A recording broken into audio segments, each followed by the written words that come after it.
السلام علیکم ورحمۃ اللہ وبرکاتہ۔ امید کرتی ہوں سسٹرز آپ خیر و عافیت سے ہوں گی انشاءاللہ۔ آئیں آج کا سبق دیکھتے ہیں۔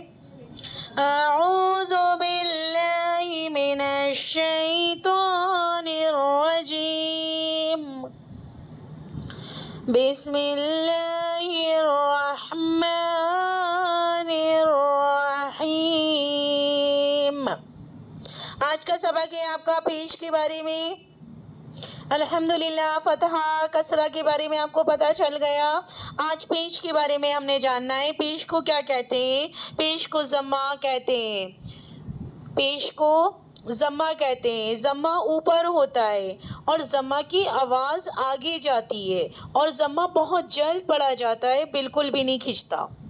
ٹھیک ہے، یہ آپ نے پیش کے بارے میں یاد کرنا ہے کہ ضمہ بولتے ہیں پیش کو، اور ضمہ کی آواز آگے جاتی ہے اور یہ بالکل بھی نہیں کھینچا جاتا ہے، بہت جلد پڑھا جاتا ہے۔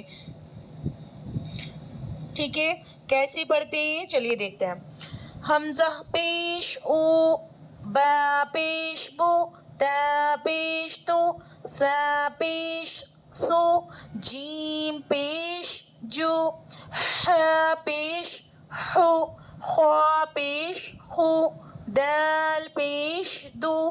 آپ نے کھینچ کھینچ کر اسی طرح سے پورا یا تک پڑھنا ہے۔ پھر اس کو اگر دوسری طرح سے ہجے کریں تو حمزہ ضمہ او، با ضمہ بو، تا ضمہ تو، ثا ضمہ ثو، جیم ضمہ جو، ح ضمہ حو، خوا ضمہ خو، دال ضمہ دو۔ اس طرح سے آپ نے بالکل بھی نہیں کھینچنا، بہت جلدی سے پڑھنا ہے اس کو۔ ٹھیک ہے، آئیں اب اس کی مشق کی طرف۔ جیسے رسولو، سدوسو، فقیدہ، قتیلہ، نوکیسہ، کرمہ، علمہ، ہدیہ، صحف، وسیعہ، قدیرہ، نصیرہ۔ اب اس کا اجرا دیکھتے ہیں۔ را پر ضمہ ہے، ضمہ کی آواز اوپر جاتی، ضمہ کی آواز آگے جاتی ہے، بہت جلد پڑھا جاتا ہے، بالکل بھی نہیں کھینچا جاتا۔ سین پر ضمہ ہے، ضمہ کی آواز آگے جاتی ہے، بہت جلد پڑھا جاتا ہے، بالکل بھی نہیں کھینچا جاتا۔ لام پر ضمہ ہے، ضمہ کی آواز آگے جاتی ہے، بہت جلد پڑھا جاتا ہے، بالکل بھی نہیں کھینچا جاتا۔ تو آپ نے اس کو بالکل بھی نہیں کھینچنا۔ کیسے پڑھیں گی؟ رسولو۔ اسی طرح سدوسو کا بھی ایسی اجرا ہوگا۔ فقیدہ قاعدہ ماشاءاللہ بہت اچھا قاعدہ ہے، اس میں ہینڈ ٹو ہینڈ ریوائز ہو جاتا ہے۔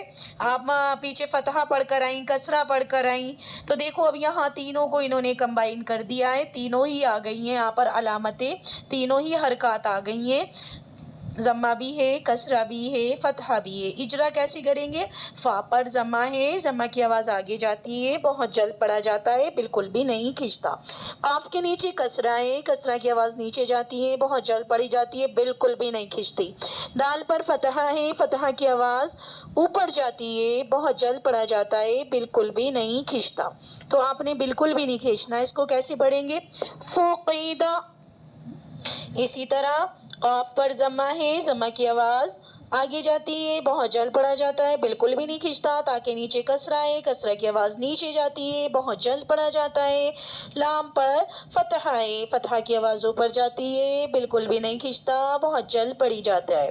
جیسے قتیلہ، اسی طرح آپ نے سب کا اجرا کرنا ہے۔ اسی طرح نوکیسہ، کرمہ، علمہ، ہدیہ، آپ نے کھینچنا بالکل بھی نہیں ہے، صرف آپ نے یہاں پر یہ دیکھ کر پڑھنا ہے کہ کہاں مستفیلہ ہے، کہاں حروف مستعلیہ ہیں۔ اور میں کسی بھی طرح سے آپ کا سبق سن سکتی ہوں، پوچھ سکتی ہوں کہ بتائیں اس میں یہ کون کون سے حرفوں میں سے آ رہے ہیں۔ آپ نے ماشاءاللہ مخارج سیکھ لیے ہیں کہ بھئی رسولو ہے، سدوسو ہے، کون سے حرفوں میں سے آ رہا ہے۔ سین حروف صفیر میں سے آ رہا ہے، دال حروف نطعیہ میں سے آ رہا ہے، اسی طرح فقیدہ میں دیکھ لیجئے، فا حروف شفویہ میں سے آ رہا ہے، قاف حروف لحاقیہ میں سے آ رہا ہے، دال حروف نطعیہ میں سے۔ کسی بھی طرح سے آپ مطلب اس کو اتنا اچھے سے یاد کریں کہ آپ کو نا ہر طرح سے یاد ہو کہ کون سے حرفوں میں سے کون سے حرف آ رہے ہیں، پورے ہیں یا باریک ہیں، اور یہ کھینچے جائیں گے یا نہیں کھینچے جائیں گے۔ ٹھیک ہے، امید کرتی ہوں یہاں تک تو آپ کے سمجھ میں آ گیا ہوگا۔ اب ایک نئی بات اور سمجھیے وہ یہ ہے، اس کا بھی آپ نے پوائنٹ بنا کر یاد کر لینا ہے۔ اب آپ کے یہ سب یاد ہو گیا ہے نا، زبر زیر پیش کو کیا کیا بولتے ہیں، زبر کو فتحہ، زیر کو کسرہ اور پیش کو ضمہ، ٹھیک ہے۔ اب آپ نے کیا کرنا ہے کہ دیکھو جب یہ زبر زیر پیش کسی حرف کے اوپر آتے ہیں نا، تو وہ حرف کیا کہلاتا ہے، وہ حرف متحرک کہلاتا ہے۔ کیا کہلاتا ہے؟ متحرک کہلاتا ہے۔ اب یہاں آپ نے جیسے وضاحت کر کے پڑھا نا، مجھے ڈیٹیل میں سمجھایا اچھے سے کہ یہاں پر یہ ہے، یہ کھینچا نہیں جائے گا، اس کی آواز اوپر جائے گی یا نیچے جائے گی یا آگے جائے گی، یہ سب آپ نے بتایا۔ اب یہاں تک ماشاءاللہ آپ کے سب کچھ اچھے سے یاد ہو گیا ہے۔ اب جو آگے سبق آئے گا وہاں آپ نے شارٹ میں بتانا ہوگا اس کو، کہ یہ بتائیں گی جیسے میں آپ سے بولوں گی کہ آپ نوسیرہ کا اجرا کریں تو کیسے کریں گی، آپ نے سمپل اس طرح سے بولنا ہے، نون پر نون متحرک ہے، صاد متحرک ہے، را متحرک ہے۔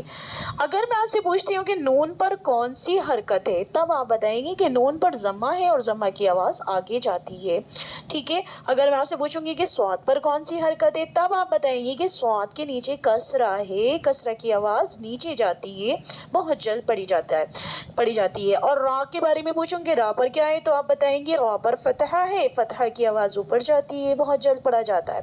یہ جب بتائیں گے آپ، جب میں آپ سے پوچھوں گی، ورنہ آپ آگے چل کے یہاں تک تو آپ نے پوری وضاحت کرنی ہے، آگے جو سبق آئے گا نا تو ہم جو آگے قاعدے سیکھیں گے پھر اس پر کانسنٹریٹ کریں گے، اس پر ہم فوکس کریں گے، اس کو شارٹ کر دیں گے کہ بس نون پر کسرہ، وہ نون متحرک ہے، صاد متحرک ہے، را متحرک ہے۔ اور آپ کو یہاں یہ پتہ چل چکا ہے کہ حرکت کسی بھی حرف پر آ جائے وہ حرف بالکل بھی کھینچا نہیں جاتا ہے، تو آپ نے کچھ بھی نہیں کھینچنا۔ اب جیسے سپوز کریں میں آپ سے کہہ رہی ہوں کہ قتیلہ کا اجرا کریں، تو کیسے کریں گے آپ، قاف متحرک ہے، تا متحرک ہے، لام متحرک ہے، قتیلہ۔ اور آپ کو مطلب یہ بات ذہن نشین کر لینی ہے کہ متحرک کھنچتا نہیں ہے، کوئی بھی حرف جو متحرک ہوتا ہے وہ حرف کھنچتا نہیں ہے، بہت ہی جلدی پڑھا جاتا ہے۔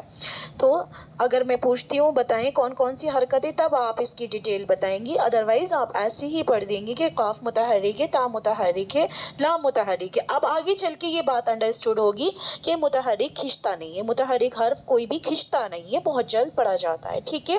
امید کرتی ہوں آپ کے سبق سمجھ میں آ گیا ہوگا انشاءاللہ۔ جزاک اللہ خیرا کثیرا، اسپیشل دعاؤں میں یاد رکھیے گا۔